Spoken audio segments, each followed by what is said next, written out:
Hi everyone, welcome and thank you for joining us today. My name is Jean, the Digital Event Coordinator at Connecting Up and TechSoup New Zealand. We are part of the Info Exchange Group, a not-for-profit social enterprise that tackles the biggest social challenges by creating use of technology. For those of you who haven't attended a webinar with us before, Connecting Up and TechSoup New Zealand facilitate training calendar of online webinars, workshops, boot camps, and webcons to help social sector upskills in all digital areas. So please check out our training menu on our website for more events coming up. Today, I'm very excited to welcome you to join the Trends Shaping the Rapidly Changing Future of the Not-for-Profit Sector with John Jensen, the Senior Director of Nonprofit Insights. He has worked in a number of public benefits and not-for-profit organizations in the financial and technology sectors. Based in Vancouver, Canada, John's role is to monitor global not-for-profit trends and forecasts. Before we begin, we'll start with a bit of housekeeping. All lines are muted. If you have any technical issues, please type into the questions box and I'll be here to assist you. If you have any questions during the webinar, please also type into the box, and John will get them answered by the end of the webinar. We really encourage you to ask as many questions as possible, but so that your comments and questions will not be appeared to the entire group. This webinar is being recorded. The presentation deck and the recording will be sent to you in 1 to 2 business days. I'd like to remind you that there's a very short survey at the end, just a few questions. If you could help us to complete that for an even better experience in the future.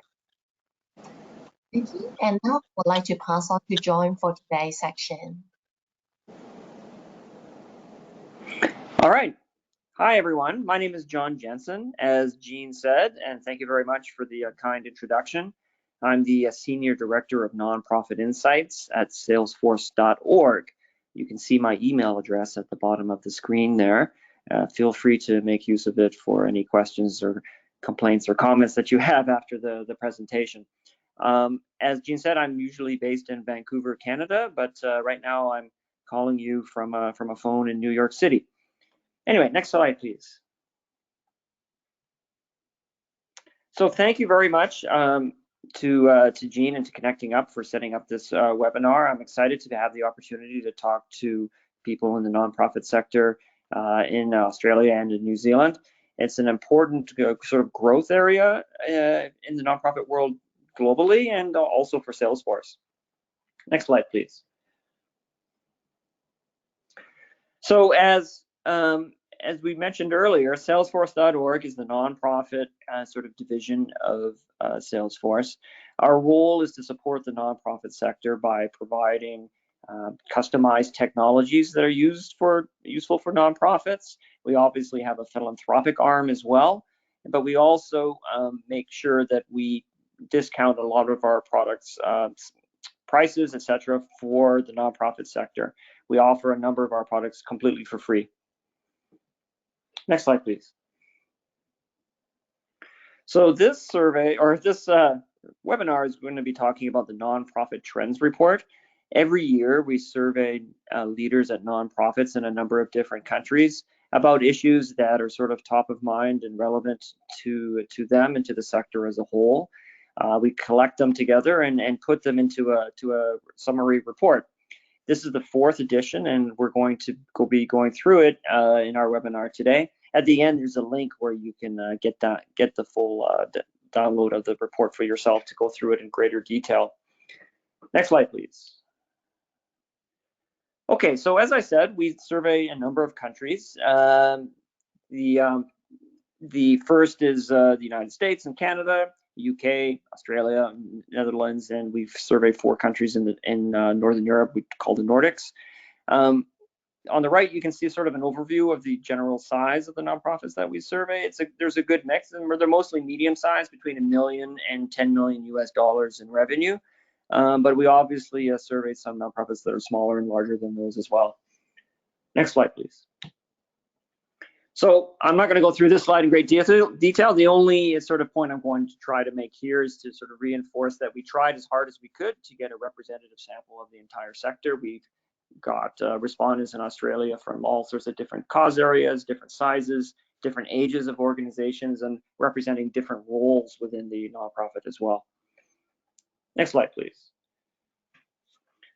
Okay, so before we get into the trends report itself, I want to talk about three larger long-term trends that I think are closely related to what we see in the trends report, and that are going to have an increasing impact on the nonprofit sector in the future, and that have greatly accelerated during the pandemic.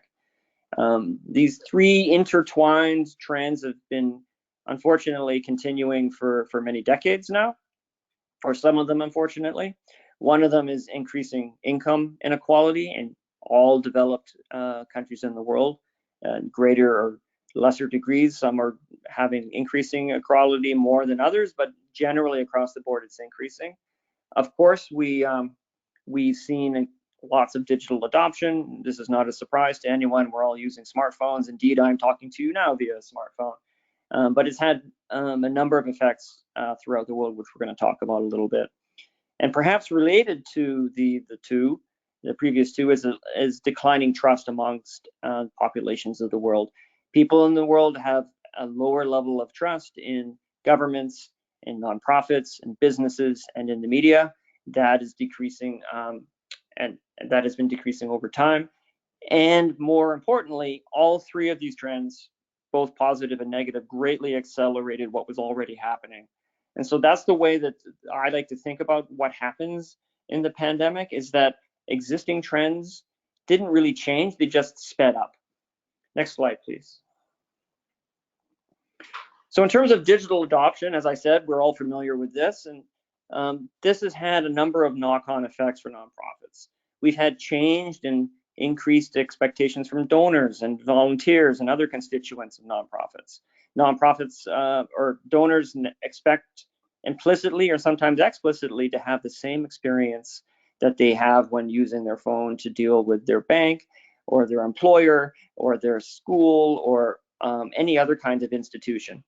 And that has led to changes and stresses for nonprofits as they have to adapt to understand what these new kinds of tools and relationships are. Because of that, it's become more difficult to create and maintain donor relationships, and not just donor relationships, but those with volunteers as well. They're, an electronic relationship, a distant, mediated relationship through the internet, it can be more difficult to maintain. And then similarly, as we all know, the pandemic forced everyone into their homes to a greater or lesser degree. Now, what we used to see almost as something out of the normal has become normal, and that's a distributed hybrid workforce for both employees and for volunteers. That change in turn has required employee training and process and tool changes that has, for many nonprofits, has been difficult to achieve. The flip side is that, of course, thanks to the internet, much greater reach is possible for nonprofits. I personally am engaged more in a nonprofit across the world in the UK than I ever was before, and I suppose thank the pandemic for it, because they put much of their content online. It's also much easier now to create a nonprofit than it ever was before. In the US, there's 50 or 60 nonprofits created every day. I'm not sure of the number in Australia and New Zealand, but I would guess around 10, 15 a day are being created. Next slide, please. So the trend that I think is perhaps the most important, not only for nonprofits, but for society as a whole, is that of increased income inequality. Particularly for those nonprofits in human services, there's an increased demand for their services. Everything from homeless shelters to food banks to educational kinds of nonprofits. All of these have over time seen an increase in demand. And the other aspect of it is that there's, at the other end extreme, you could argue that there's an increased demand for those at the other extreme, for those kinds of nonprofits that serve communities usually of greater wealth.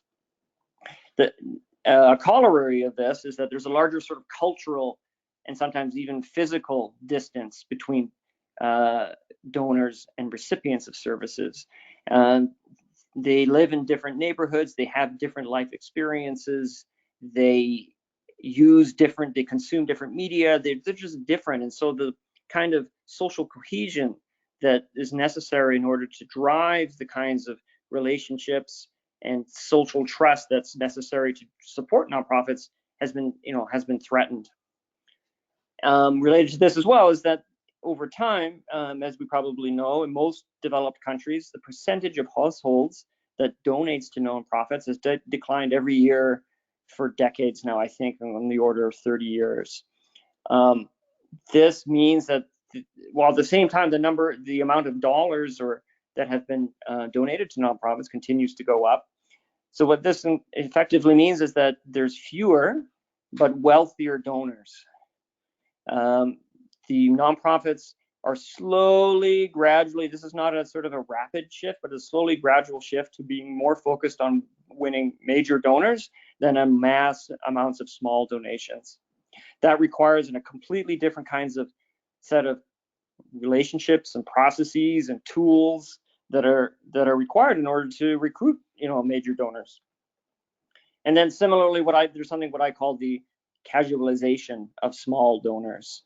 Smaller donors are more likely to donate small amounts based on sort of ephemeral, emotional, short-time kinds of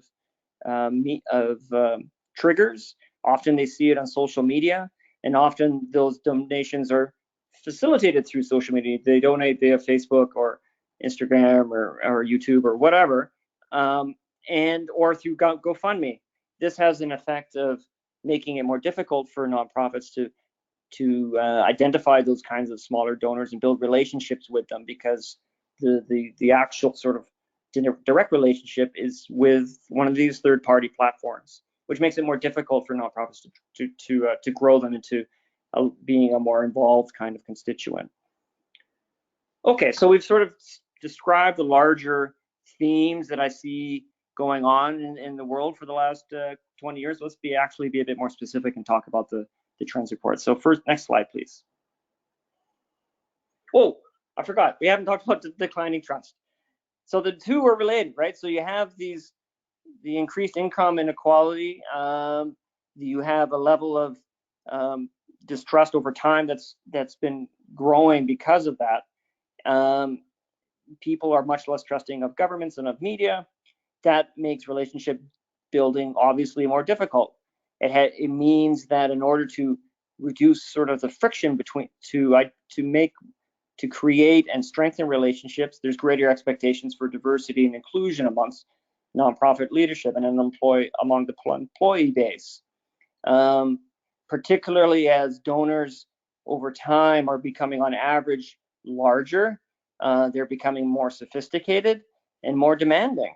They have greater demands for impact and measurement transparency. They want to see regular reporting. They want to see KPIs and dashboards to make sure that the donations that they're making are having a real effect. And then something that I'm seeing particularly in Australia, and also in other areas of the world, is something what I call a politicization of the nonprofit sector. The organized groups on both the left and right, for different reasons and for different purposes, are seeing aspects of the nonprofit sector in a negative light or in a positive light, and are drawing them into political debates, which is somewhere where, as far as I can tell, the nonprofit sector has never really wanted to be. It used to be that all nonprofits had sort of universal support. That's increasingly less the case, as I said, in countries all around the world. It's not just in Australia, Eastern Europe, UK, Canada, US. Okay, now we're going to talk about the trends report. Next slide. So there were a number of findings in this report. I'm not going to talk too much about Australia in particular. One thing that I was struck by is that the findings that we identified were more or less consistent in every country. to a very similar degree. There's small percentage differences between countries, but not enough really to be significant. So the key findings that we identified are that despite many challenges that nonprofits face, most of them got through the pandemic fairly well. A number of them, as we're going to see in a moment, exceeded their goals. Many of them were able to take advantage of the public concern and outpouring during the nonprofit to increase their fundraising, but the age-old concern about expenses continued to be important. They recognized that, as we've just talked about with the changes in the world that have occurred during the pandemic, that the fundraising and marketing changes that they had to make are more or less permanent now. And I've noticed among nonprofits that I talk to or I read about is that there's now a realization that the more tactical short-term measures that they put in place at the start of the pandemic are becoming something that they're going to need to improve upon and standardize and build for the long-term future. The bubble gum and tape that they used initially, it's not going to work for the long term, and they're going to have to reinvest and think more broadly about redefining what their entire organization does. And related to that, of course, not just how fundraising and marketing has changed, but how the work gets done has changed significantly. All of these changes, it's no secret to, I think, anybody who's participating in this call understands that many nonprofit staff have had real difficulties dealing with all these stresses. Just for, sort of forget about the organizational stresses, but the general stress of the pandemic for everyone has been very difficult. And related to all these other stresses that have come to the fore, particularly the income inequality and the social trust one, is that there's now a much greater focus and attention being paid on diversity, equity, inclusion issues across the nonprofit sector in every country of the world. Okay, next slide, please. All right, so we're not going to go through this slide in great detail, but as you can see across the bottom there, this is an actual cut and paste from the report. I was a bit lazy, perhaps. As you can see, in every sector of every area that we surveyed nonprofits about program delivery, fundraising, controlling expenses, retraining staff, their well-being. For the most part, we asked them, what percentage did you exceed your goals in this area? And for the most part, about anywhere from a quarter to 2/5 of nonprofits exceeded their goals, which is pretty good. I mean, that means the reciprocal of that didn't, but a good chunk of nonprofits did okay and thrived during the pandemic. You will see on this slide, for example, that smaller nonprofits were much less likely to say this. Medium and larger sized ones were. My theory about medium-sized ones generally being more likely to say that they overachieved on their goals is that they have sufficient size to have sort of the stability and the reserves necessary to make the changes, but they're small enough that traditional legacy kinds of inertia weren't as much of a problem, and they were nimble enough to make the changes. Okay, next slide, please. Okay, so we also asked nonprofits, like, what is your top challenge? What is the most important thing that you're worried about? And we're just going to skip the first one for a second, but we'll move on to the second. So the second is handling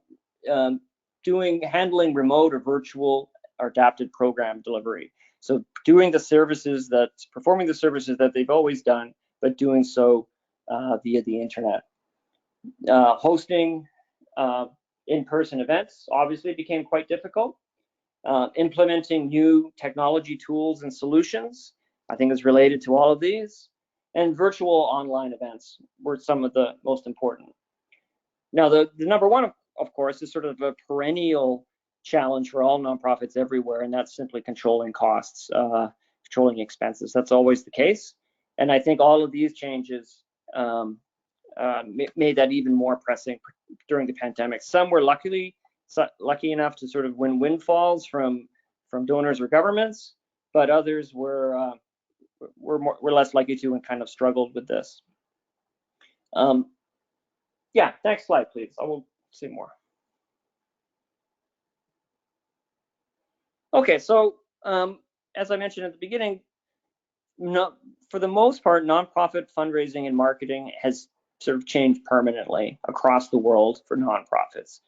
A third of respondents, 36%, said they've invested in new technology in the last year. About a little bit more said that they've adjusted their social media strategy to work with new platforms like TikTok and in terms of content.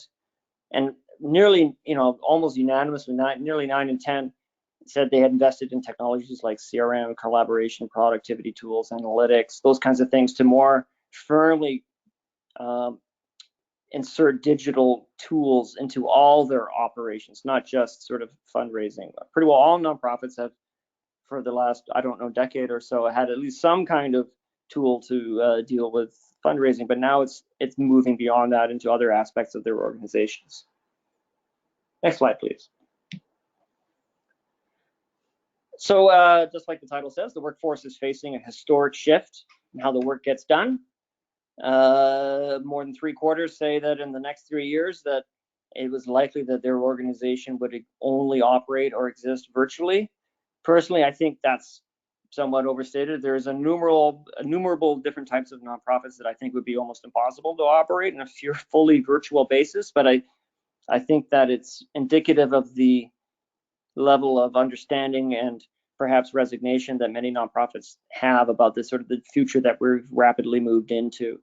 I don't think that 80% of nonprofits are going to be fully virtual in 3 years, but I do think an increasing percentage of them are, and an increasing percentage of nonprofit sort of types of operations will be moved to the virtual world. Nearly 9 in 10 say that staff retention is increasingly becoming an issue. We've all read about the Great Resignation. For a number of reasons, employees have left the employment market for the last year or two. The for-profit sector, for the most part, has greater flexibility in dealing with that in terms of raising salaries or changing structures or in order to meet the kinds of changing labor market. The nonprofit sector usually doesn't have that luxury, and so it's something that is affecting nonprofits in every country. Similarly, about 80% of nonprofits are looking for ways for sort of closing that circle of worrying about budgets, but also worrying about sort of the staff to perform the important work that they do.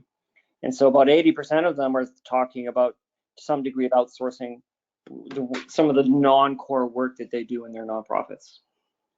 Next question, or next slide, I should say. All of these changes, as we've discussed, affected nonprofits everywhere, every employee. So nonprofits recognize this. More than half have suggested that they have changed their way that they're addressing well-being during the pandemic, either by increasing wellness programs, focusing more on learning and development and training, and collaboration tools to support hybrid work, those kinds of things. That's only a third of them. I don't know if to read this as a positive or a negative thing, but only a third, i.e. 2/3 don't.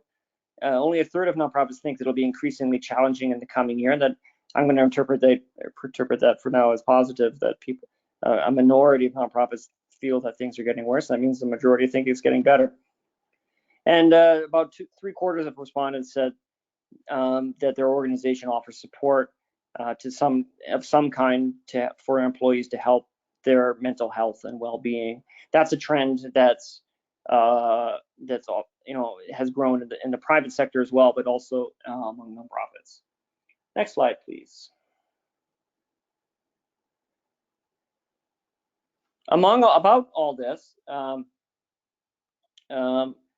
the great social upheavals that we've seen throughout the world, not just during the pandemic, but even before that, are coming to a head, and diversity, equity, and inclusion are increasingly important priorities for nonprofits. 3/5 or so of people that we spoke with said that their organization had made commitments to advance DEI. I know that the content that Salesforceorg produces with regard to this has been highly welcomed and appreciated. And similarly, in Australia at least, about 80% of respondents said that their organization's board of directors were diverse, and so it seems like Australia is making great strides in this area. And about 40% of nonprofits that we spoke with are working to actively increase their level of organization or leadership diversity as part of their strategic measures, strategic goals over the next few years. Anyway, that's really the sort of the top level themes that I wanted to talk about. We have a bit more time left. I'm happy to answer any questions.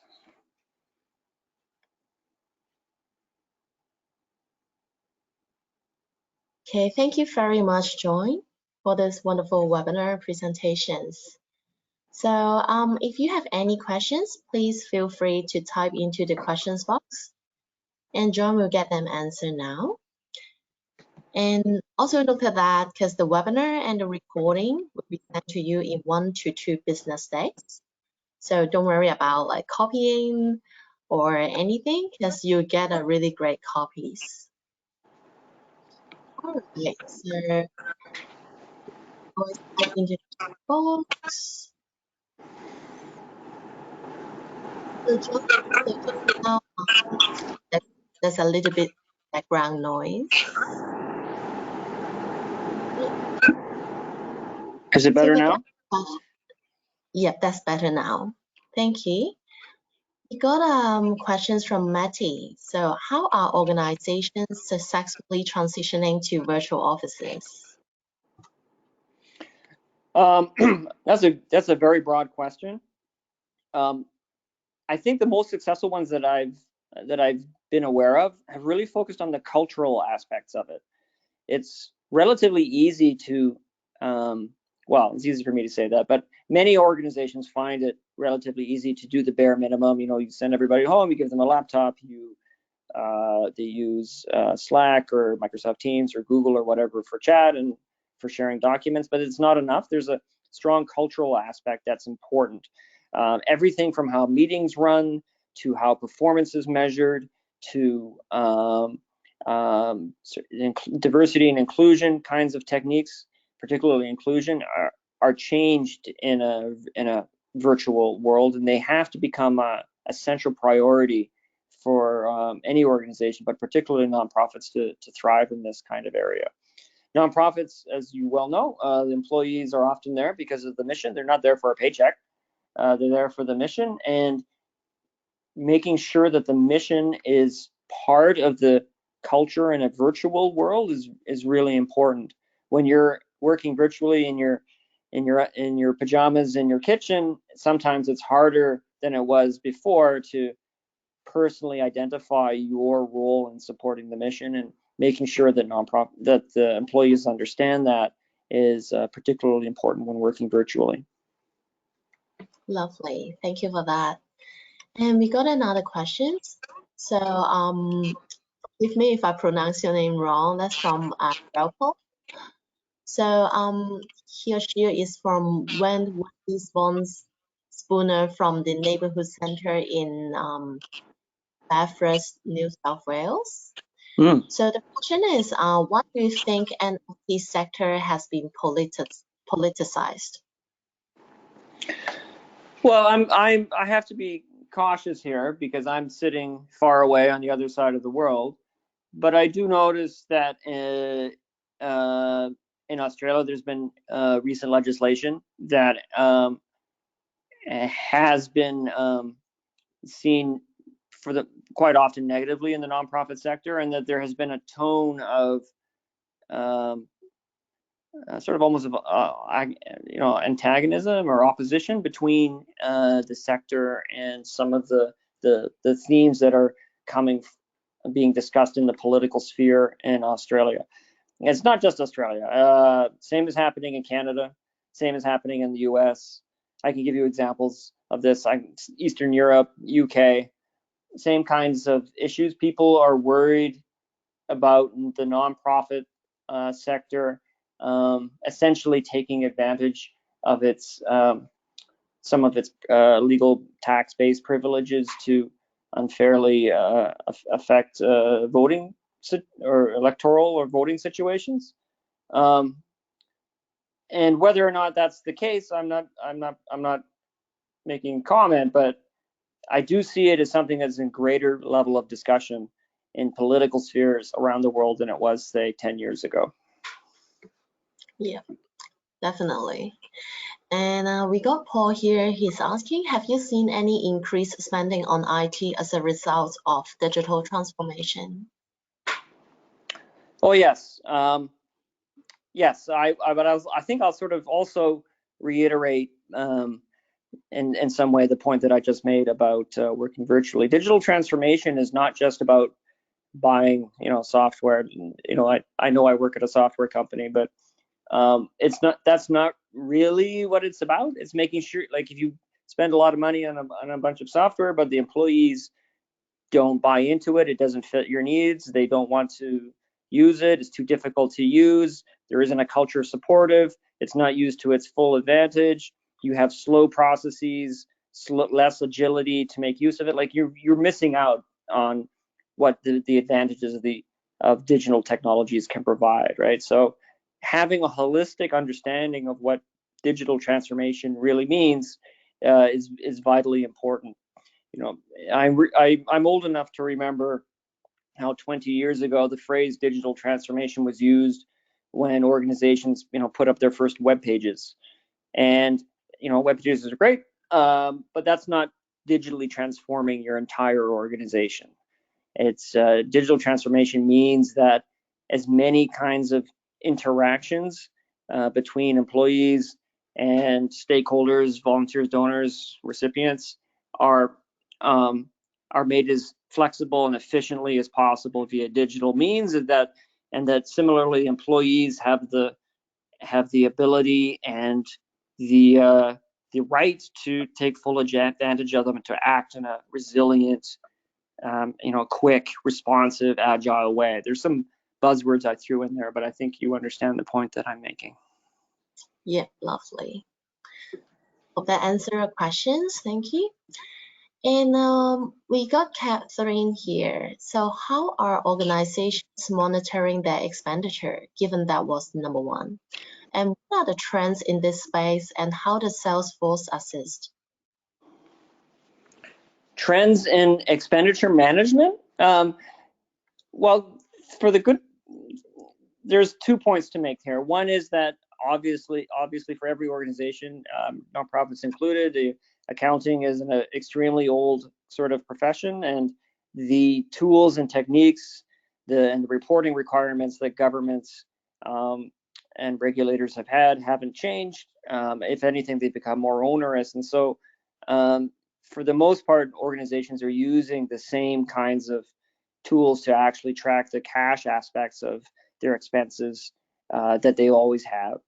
However, digital transformation, broadly stated, can help being more anticipatory or predictive of future changes in expense management. If you have a better handle on, to use a very simple example, of the amount of traffic to your donation page and what the trends are for the conversion rate and the mix of sources for donors, etc., you're going to be more able to forecast revenue, and you're going to be able to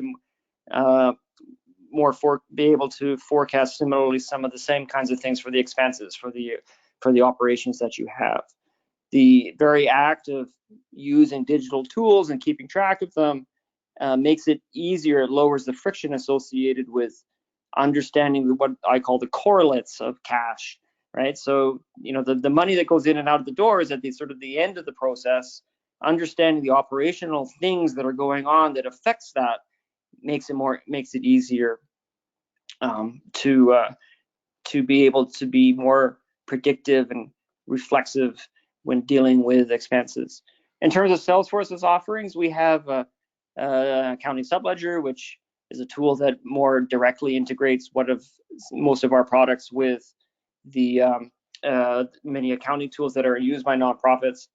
It makes it easier to link, your donations to your accounting systems of record. And there's other facilities that are useful in Salesforce's tools that could be of interest. Lovely, thank you. And now we have Sarah here. So hi there, just wondering, with these trends, are you seeing this being reflected in the way that people are utilizing Salesforce in new ways or adopting certain features or functions? Oh, that's a good question. Yes. Everything, as I said, has accelerated. And to use my simplistic example from before, everybody had a web page. Pretty well everyone used, at least had something to collect donations online, but now it's growing. So things like Experience Cloud, things like some aspects of our Sales Cloud for fundraising have grown. Many, our partners, our customers are using more of our tools more broadly beyond the narrow specific sort of discipline within which they originally invested in Salesforce, right? That's not to be too pitchy, but that's sort of the advantage of the Salesforce platform, is that we have this platform that has all these integrated kinds of tools that you can use to power nearly everything associated with an organization's work.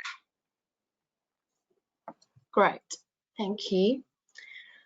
All right, looks like we just got 2 more questions. So one is actually asking about yourself, John. So which company are you with, and what's your background?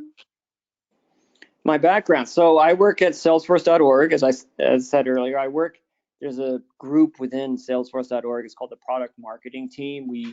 Our job is to help both people inside Salesforce understand what nonprofits need, and also to help nonprofits understand what Salesforce can offer.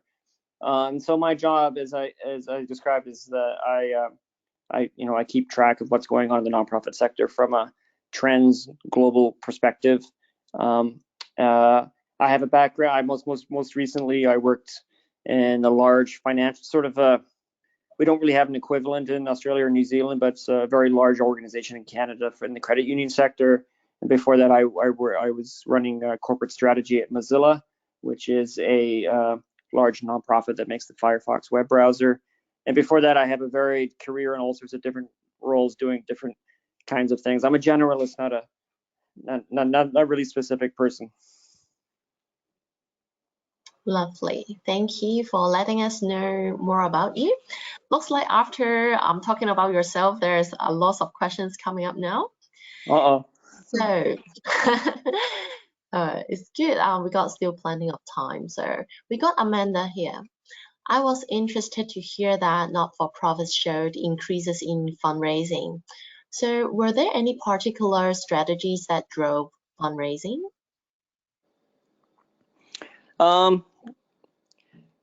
Yeah, I mean, I'm trying to sort of sum this up into a larger kind of trend. There's a significant proportion of nonprofits that just were simply well positioned. So, those nonprofits that were focusing on the health space or some of the human services spaces, just the fact that the whole world became aware of the pandemic, it was a natural sort of source of increased attention for them and for their funding. But I think more generally is that nonprofits were forced to pay attention and figure out how to improve their digital fundraising and digital journey building and marketing stories that they used to maintain relationships and grow them with donors and constituents. It was sort of a forcing function to be serious about it. And while the pandemic has not been a wonderful thing, I think those aspects of it are going to be a good long-term thing for the nonprofit sector as a whole. Yeah, no worries. Thank you for that. All right, we got a very forward-thinking questions coming from Shady. So she's asking, will NFPs need to consider adopting cryptocurrency as business moves towards a greater digitalization? That's an interesting question. So I'll give you a summary of the thinking. So there are a number of nonprofits. So I'll backstep a little bit. So the cryptocurrency world, as probably many of you know, has grown significantly. There's a large speculative component to it. I don't think anybody would argue with that. And some nonprofits have acted on it and have courted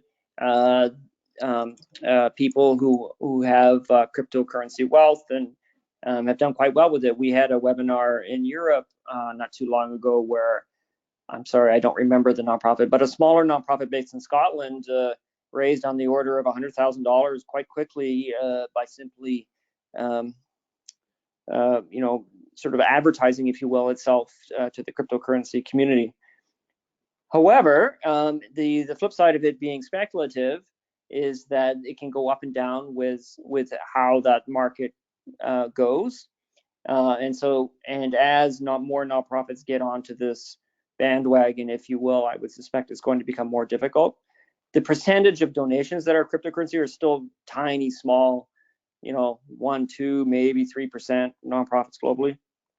And more importantly, I think nonprofits are becoming aware of the larger environmental costs associated with it. To be honest, I'm surprised at how some environmentally focused nonprofits, focused on saving the jungles or rainforest or whatever, are accepting cryptocurrency donations, which to me is curious. I can empathize with the challenge and stress that must cause within those nonprofits because they obviously need money to do their good work. But if the money comes from a cost that puts significant stress on the environment, it must be difficult to make that decision. So I suspect that that's going to be increasingly the case as it becomes more, as the climate change crisis becomes more part of public discussion, and the awareness of the current costs associated with cryptocurrency from an environmental basis become more commonly known. I suspect there's going to be more of a challenge, more of a pushback against nonprofits for supporting cryptocurrencies. Yeah, thank you for that very detailed. So we got Matty got a question. So I believe many of us wanted to know as well. So what's the new hottest in measuring and communicating an org's impact? Oh, well,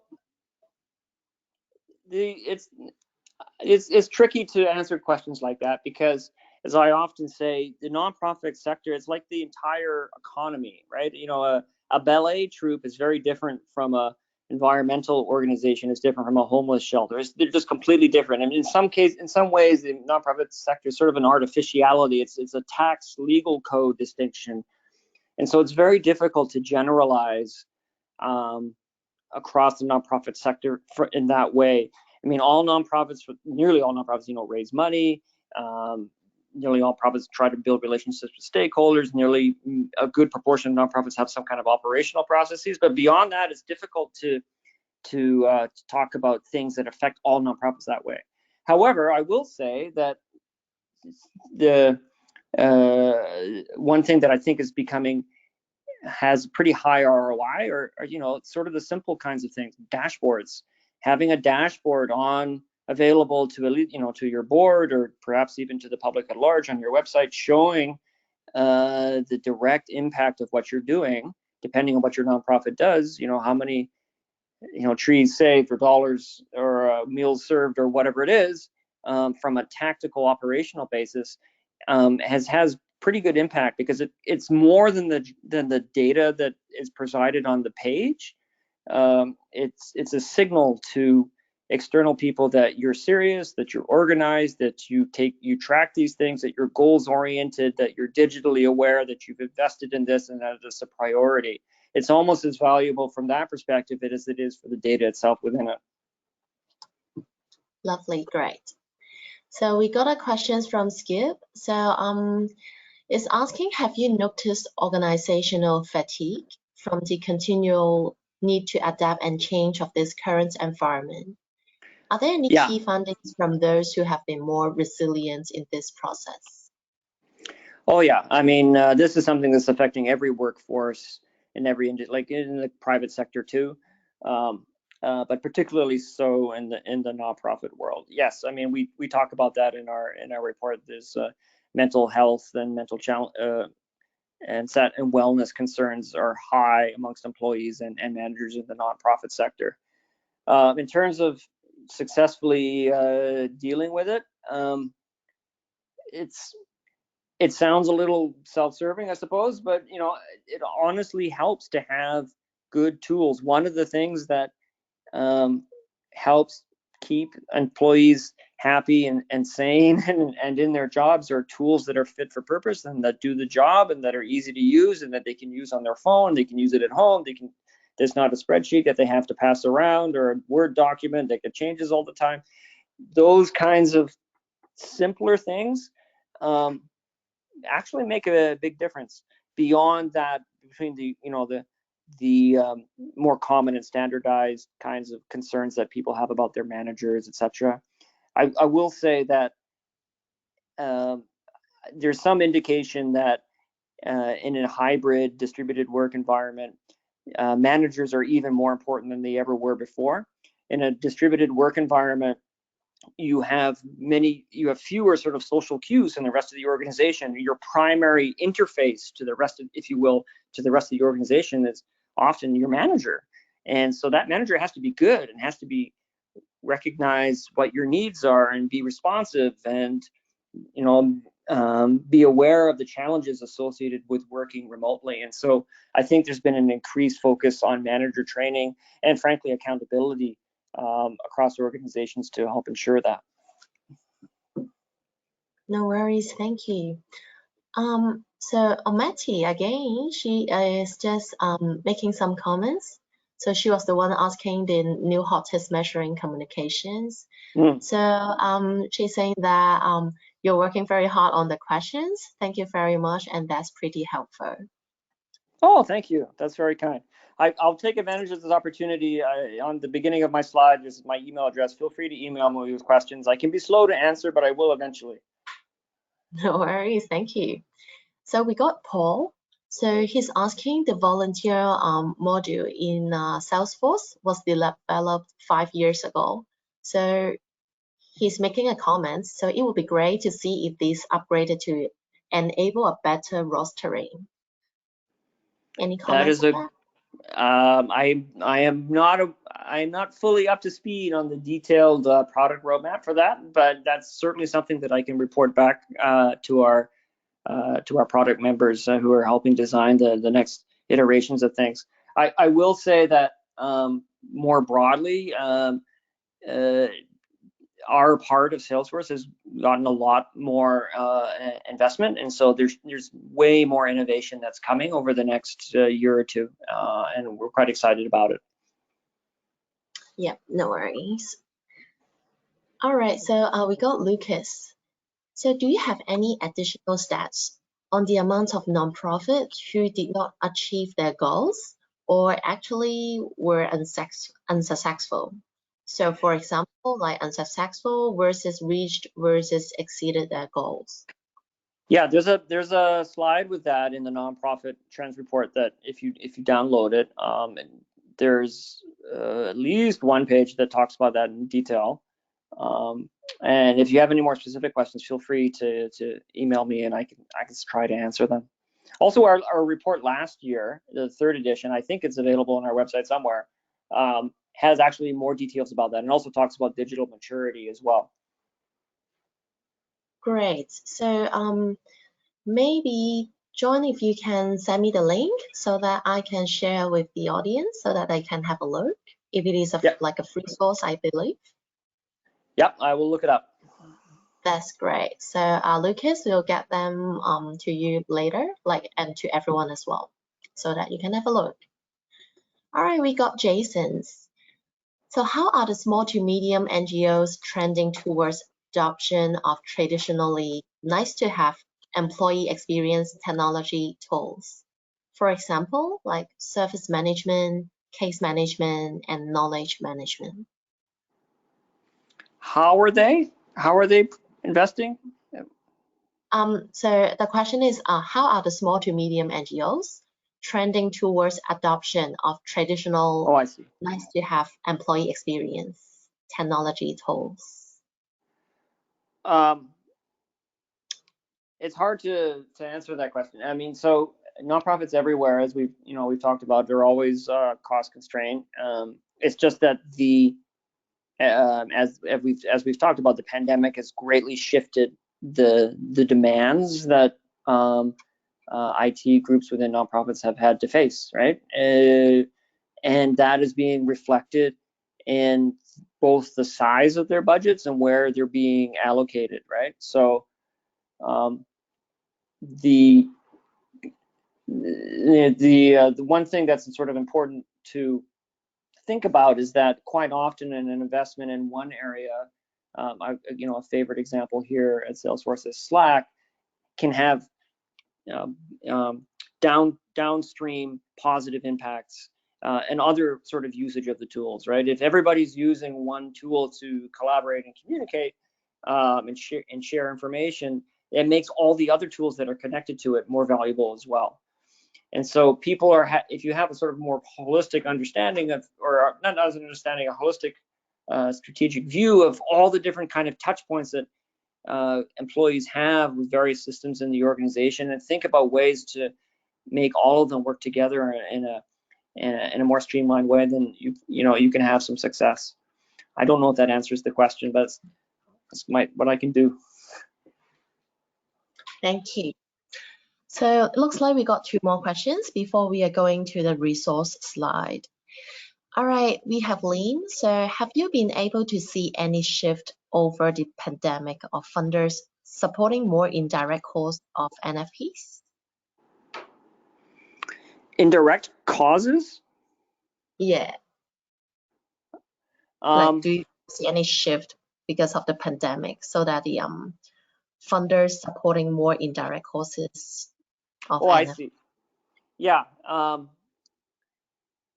Yeah, so the pandemic, not only obviously affected nonprofits, but affected donors as well. There was a great uprising, increase in donations generally, mass small donor donations, particularly in the first half of 2020, starting to decline, and they increased a little bit in 2021, and that had downstream impacts across the sector, right? So as I mentioned earlier, nonprofits that are focused on things that were directly associated with the pandemic, fared much better, or some of the downstream impacts of that as well. However, it does seem that overall sort of burst of mass giving has declined. There's some research that I've seen in the UK that shows how closely it was related to the level of COVID infections and COVID hospitalizations, right? As hospitalizations and unfortunately deaths went up, the number of donations and attention on nonprofits increased as well. And as those thankfully decrease over time, there's some indication that's hitting nonprofits as well. Lovely, thank you. All right, we got one last question, I believe. So why do you think that there's been an increased demand for nonprofit services? Is that because government funding decreases year on year? Well, now we're getting to a sort of a larger, almost intellectual discussion about the role of nonprofits and how they fit into societies. But if you go off and Google the term governmental failure, you'll find a vast academic literature talking about the role of the nonprofit sector and how the political economy of a country affects how many people donate and how they donate. It varies between country to country. In some countries, governments, frankly, almost have sort of an antagonistic view of nonprofits. They're wary of them and mistrusting. They see them as a force opposed to government support in the economy. Other places see them as partners and see them as cost-effective vehicles for delivering services. However, as as we talked about earlier, the increasing level of income inequality in the world is causing more people to fall to the lower ends of the economic ladder, and thus increase demands for services to support that. And the pandemic just obviously accelerated that. Yeah, no worries. All right. Okay, we got just one questions left coming up. So we have Courtney from Queensland. So in the digital transformation in the sector, how do you feel we can overcome the current cultural divide? So I'm not quite sure by cultural divide means. Traditionally, or I've seen this phrase applied to digital transformation a couple of times, and it's usually it's sometimes an age-based thing where there's older employees are less likely to adopt it or be interested in it. They're more tied to legacy methods of dealing with fundraising or marketing or program management.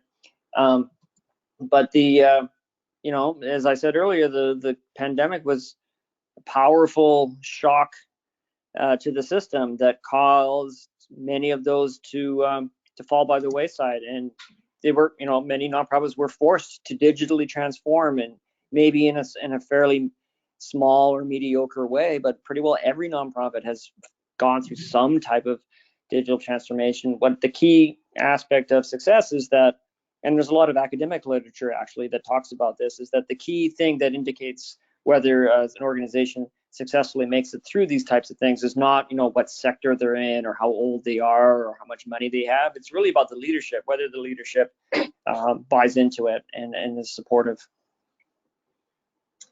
Great, thank you, John. All right, so looks like that's pretty much for the Q&A session. So would you like to go to the resource slides for the last one?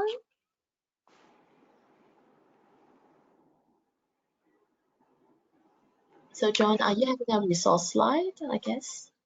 Yeah, so the first link there is the trends report that we've just been talking about. I wanted to do a little pitch for our nonprofit summit, which is coming up in May. I'm involved in at least one, maybe two sessions. You can actually see what I look like because the camera will work. And we're going to be talking about similar types of things and lots of other content of interest to the nonprofit sector. And we also have some interesting blog posts that can talk about how integration can help nonprofits drive their success. No worries. Thank you very much. So again, the presentation deck and the recording will be sent to you in 1 to 2 business days. So don't worry about missing any of those. And I believe now everyone is seeing my screen. So my screen is showing the next webinar that we are going to have. So apart from understanding some trends like today to shape the future plan, we do have some other like marketing webinars that offering. We have our special guest, Alicia Hancock, the director of Hancock Creative.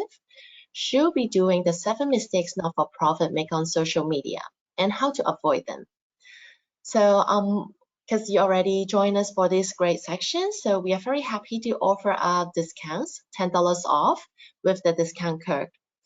So the webinar itself will be about how to identify the correct platform for your not-for-profit organizations, and how could you narrow down the target markets, and most importantly, how analytical things and how documented social media strategy plan is important to you, and how could you twist all this into 2022 strategies. So I'll say Alicia Hancock is one of the really top speakers that we're having. So if you would like to join this, you can just scan the QR code, and we'll also put this into our follow-up email so that you can register and join us for the next sections. Thank you very much, all of you. So thank you again, John, for this wonderful webinar. Thanks for the opportunity. I enjoyed it. That's great. All right. So thank you, all of you, and we'll see you very soon. Goodbye. Bye-bye.